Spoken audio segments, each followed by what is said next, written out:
Caos, ineficiencia, inoperancia y en algunos casos, ¿por qué no decirlo?, corrupción. Aquella era la realidad en la que estaban inmersos los puertos, los aeropuertos y las carreteras de Colombia, cuando la construcción y la operación de la infraestructura en los años 80 corría aún en su totalidad por cuenta del Estado. Entonces, en el país hacía carrera el paradigma equivocado según el cual hacer obras de infraestructura resultaba inflacionario. La consecuencia fue desoladora. Interminables recorridos por carreteras escabrosas, horas de espera en aeropuertos ineficientes y aún peor, una economía aislada de los mercados internacionales debido al precario estado de las terminales portuarias y aeroportuarias. Bueno, la infraestructura deficiente, en donde Colombia continuaba con unas brechas muy grandes en términos justamente del acceso a carreteras de dobles calzadas, a puertos, a aeropuertos, y eso limitaba la competitividad y el crecimiento económico. Y era identificado como una de las barreras o cuellos de botella más importantes para el desarrollo de una economía emergente como Colombia.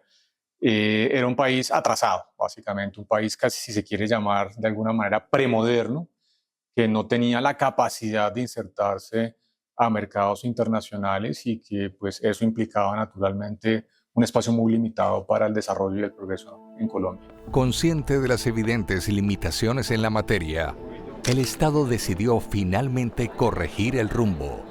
El punto de quiebre se dio a comienzos de los 90, puntualmente en 1991, en épocas del presidente César Gaviria, cuando fue promulgada la Ley Primera, que abrió las compuertas para que el sector privado pudiera apostar por el desarrollo de ambiciosos proyectos de infraestructura. Desde entonces, la industria empezó a vivir, de manera constante, una transformación sin precedentes. Y esa ley lo que hizo fue abrirle a las compañías privadas la posibilidad de asociaciones para construir carreteras, para construir puertos, para construir aeropuertos, y eso representó un cambio muy fundamental en la manera como este país se desarrolló. Inclusive llegamos a donde queríamos llegar, que era que el país invirtiera por lo menos 3% del producto en infraestructura. Y los puertos nuestros han empezado a ser puertos modelo. El primer paso de aquella revolución, para bien del sector, se dio dentro del modo portuario.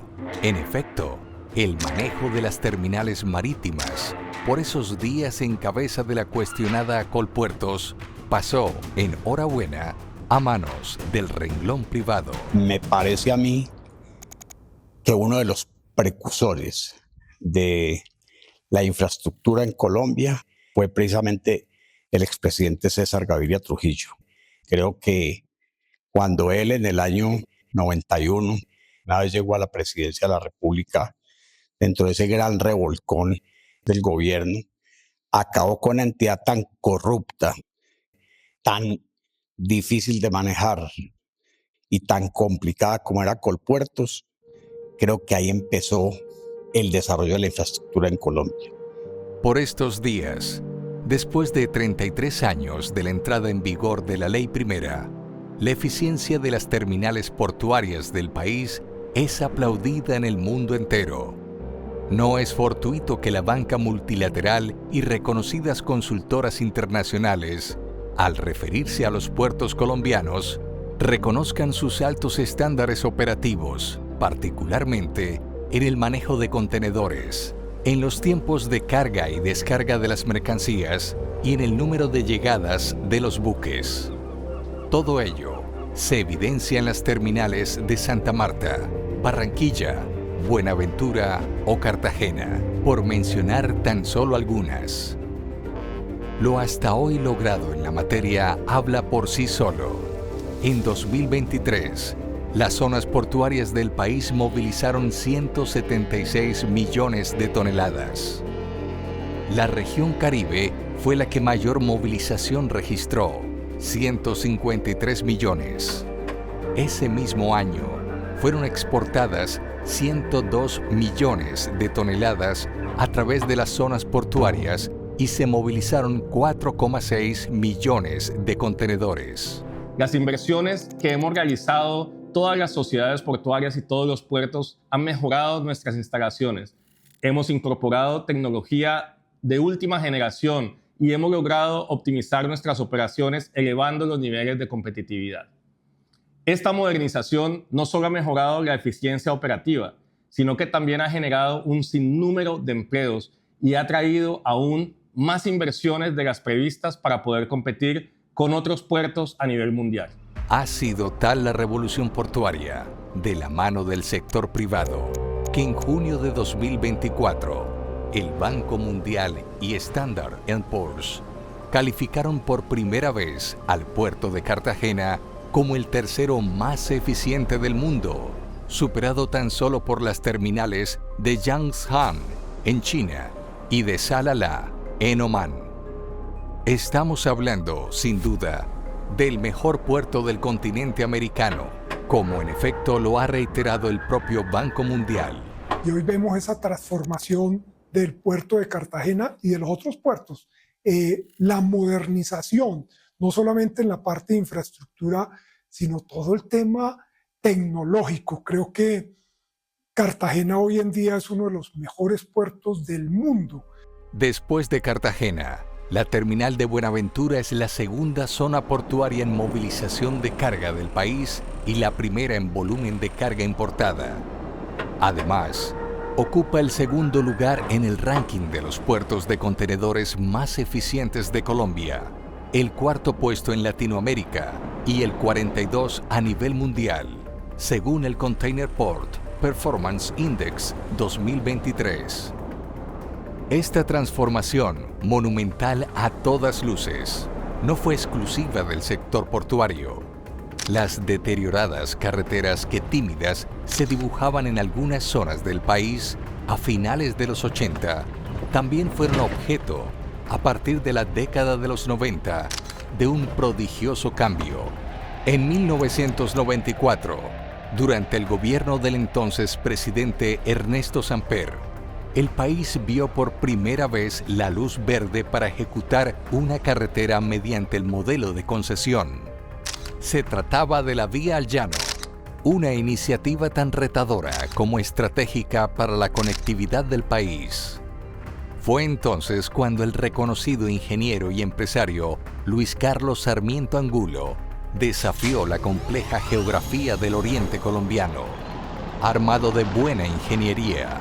Con Luis Carlos Sarmiento teníamos una relación de vieja data porque él fue uno de los fundadores de la Asociación Nacional de Instituciones Financieras, ANIF, de la cual yo fui su segundo presidente. El primero fue Belisario. Y era una persona que vivía engolosinada con el tema de la Vía al Llano, porque él, uno de sus primeros cargos como ingeniero, fue precisamente la construcción de la vieja carretera al llano. Entonces él tenía la obsesión de meterse a constructor y de terminar sus días profesionales no como banquero, sino como constructor, que para un ingeniero es más que legítimo.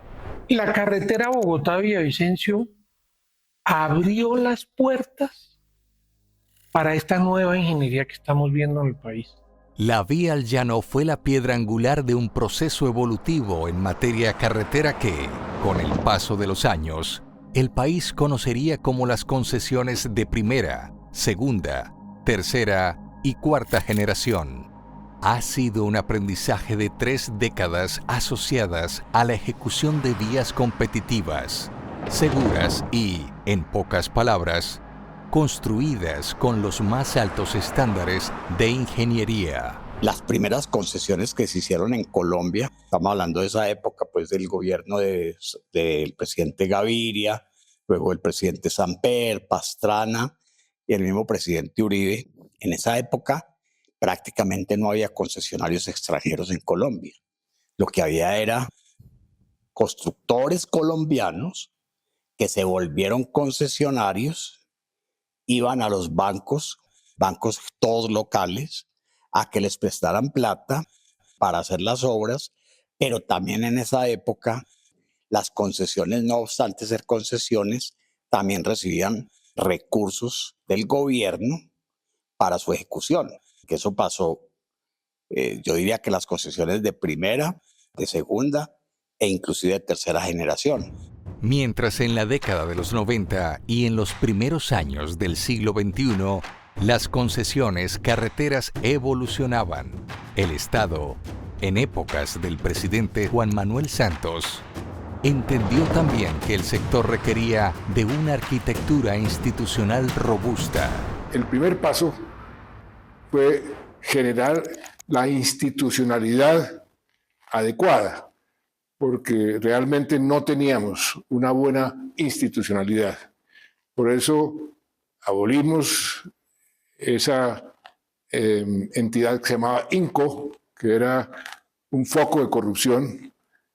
La reemplazamos por la ANI, que establecimos con todo el rigor del caso, el profesionalismo del caso. También en las entidades que existían, por ejemplo, en Invías, hicimos toda una reforma interna que le dio a Invías mucha más eficiencia. En la Financiera de Desarrollo Nacional como un brazo financiero, como un apalancamiento financiero, porque la infraestructura necesita financiación y financiación adecuada. Ya con unas bases institucionales sólidas, en 2014 el país se embarcó en la empresa de infraestructura más ambiciosa de su historia, la cuarta generación de concesiones viales, un programa que ha demandado recursos cercanos a los 117 billones de pesos y que ha significado la construcción de 430 kilómetros de calzada sencilla, 676 kilómetros nuevos de doble calzada y 137 kilómetros de tercer carril, así como el mejoramiento y la rehabilitación de 3.118 kilómetros. Las 4G fue producto de esta política, de esta revolución.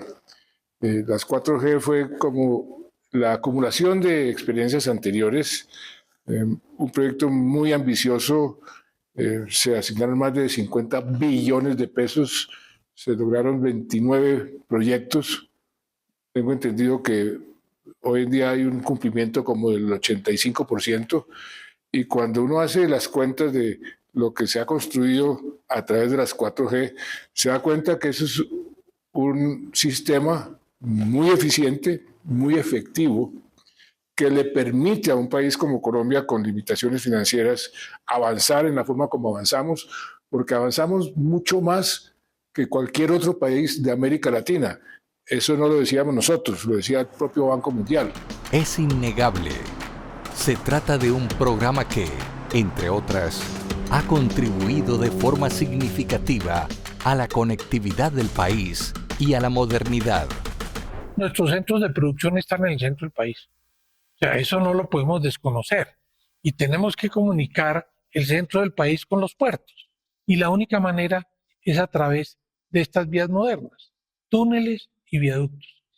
Y en la medida en que nosotros podamos garantizar con vías de este tipo, de buenas especificaciones, esa conexión, pues eso tiene que mejorar decididamente todas las exportaciones, todas las importaciones, y nos debe disminuir los costos. Yo creo que la bondad se ve el hecho de que aún con las dificultades que existen hoy en día, sobre todo en carreteras de alta montaña, creo que las empresas que transportan carga tienen que haber reconocido la bondad de lo que ha sido el desarrollo vial del país. Las vías no solamente, volvemos al punto, nos permiten la transitabilidad, sino que adicionalmente determinan, en la medida que las vías sean mucho más modernas, pues menores tiempos logísticos, ¿cierto?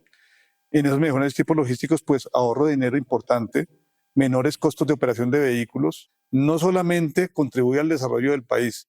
El tema de las vías, digamos que es un elemento tan importante como que entre el 1 y el 1.5 del Producto Interno Bruto puede llegar a aumentar con la construcción de vías. Las 4G, Gracias a la ingeniería de vanguardia aplicada a sus procesos constructivos, ha sabido, además, superar las dificultades propias de nuestra compleja topografía.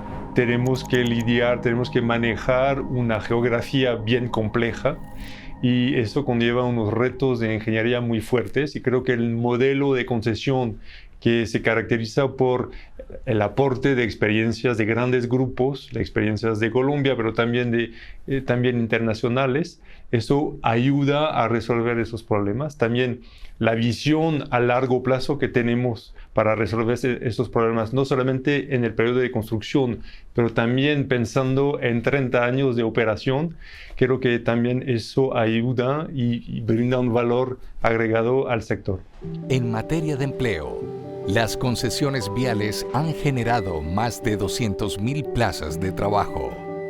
En lo que tiene que ver con su trasfondo social, no solo han impactado para bien en la conectividad de las poblaciones, sino que han generado soluciones de vida, reflejadas en el apoyo a la mano de obra y a los proyectos productivos locales.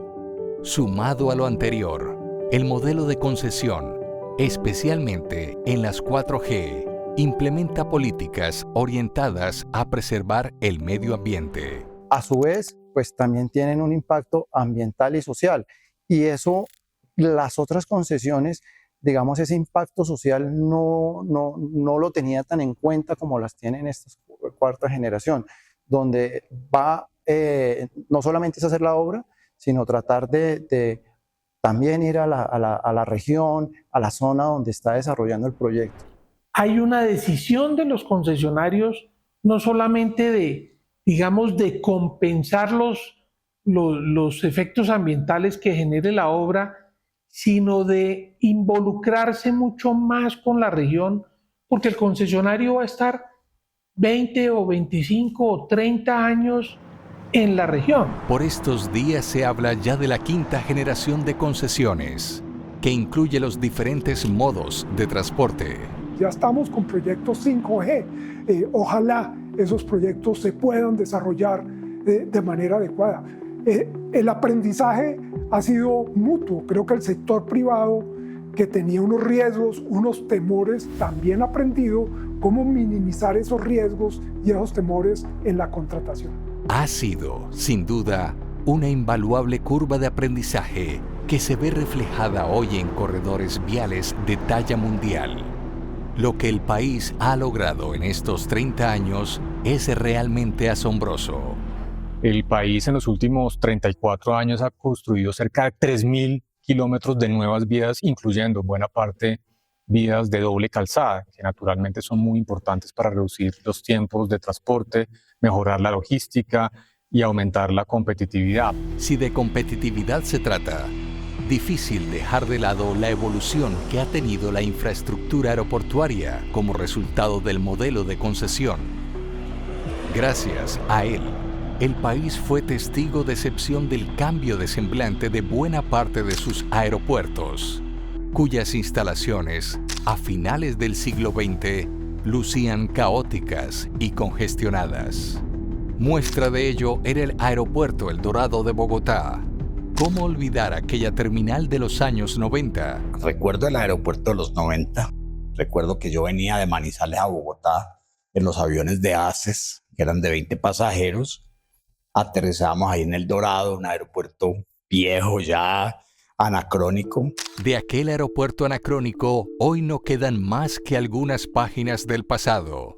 En abril de 2024, la prestigiosa consultora británica Skytrax lo calificó por sexta ocasión y por tercera vez consecutiva como el mejor aeropuerto de Sudamérica. Y todo ello gracias al modelo de concesión. Incluso el aeropuerto El Dorado en Colombia es uno de los aeropuertos más importantes en la región desde el punto de vista, por ejemplo, del transporte de carga. Y cuando usted visita cualquier otro aeropuerto, incluso en países ricos como Estados Unidos o Europa, se ve el avance tan importante y el aeropuerto El Dorado en particular. Y muchos otros del país no tienen nada que envidiarle en logística, en instalaciones, en acceso a esos servicios aeroportuarios de otros países más ricos. El modelo ha facilitado la descentralización de la construcción, operación y mantenimiento de los aeropuertos. De igual manera, ha permitido mejorar la eficiencia operativa y la calidad del servicio, así como incentivar la inversión privada y la mejora continua de las instalaciones. Para el año 2023, en Colombia el 88% del tráfico aéreo se movilizó por aeropuertos concesionados y un porcentaje muy similar se reportó respecto a la carga que se mueve por vía aérea en el país. Las significativas mejoras que hoy se evidencian en materia de aeropuertos han sido cruciales para impulsar el turismo en todas las regiones del país. Esto se refleja en el aumento de turistas, con más de 2.1 millones de visitantes no residentes entre enero y abril de 2024, lo que representa un incremento del 7.3% respecto al mismo periodo del año anterior. Adicionalmente, en 2023, el valor agregado del turismo alcanzó los 33.2 billones de pesos, que es el más alto desde el 2015. Y el sector generó empleo para más de 870.000 personas. Los atributos de las concesiones aeroportuarias, en esencia, son inconmensurables.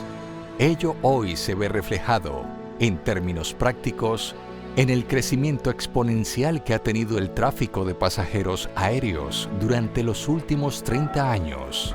Pasó de 8 millones de viajeros en 1992 a 49 millones en 2023. Es cierto, aún queda camino por recorrer. Por ejemplo, en materia ferroviaria.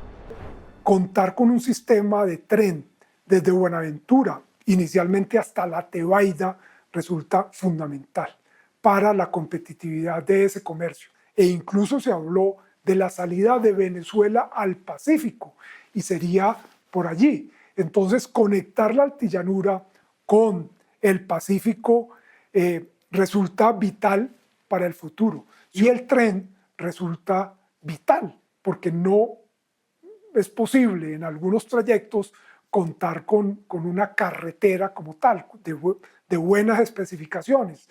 Entonces, ferrocarril creo que es el transporte ideal cuando uno piensa en ese tipo de obras. El avance que ha tenido el sector en estas 3 últimas décadas ha sido suficiente para superar un rezago de poco más de un siglo. Mira, Colombia tiene una brecha de infraestructura muy importante, ¿no? Todavía necesitamos desarrollar mucho más carreteras, mucho más líneas de ferrocarriles, mucho más vías fluviales, y creo que de este punto de vista está muy bien estructurado el sector de infraestructura, y las concesiones aportan una de las soluciones posibles para el Estado para desarrollar esta brecha o para cerrar la brecha tan importante que existe hoy en día en el país. Si alguna cosa ha contribuido al desarrollo de Colombia, ha sido las asociaciones público-privadas, que de una u otra manera han encontrado la forma de hacer parte de obras que de otra manera el Estado hubiera sido incapaz de propiciar. Esta revolución silenciosa es el resultado de esa suerte de matrimonio entre el Estado y la participación privada que, para bien, ya cumple 30 años en pro del cambio, del desarrollo y de una Colombia cada vez más unida. Pues había unas áreas en las cuales el Estado se podía encontrar con y no contra la empresa privada, precisamente como no solamente las concesiones, que son las de las que estamos hablando, sino también las alianzas público-privadas, las APPs, que han permitido desarrollar obras de infraestructura no solamente aquí en Colombia, sino en América Latina.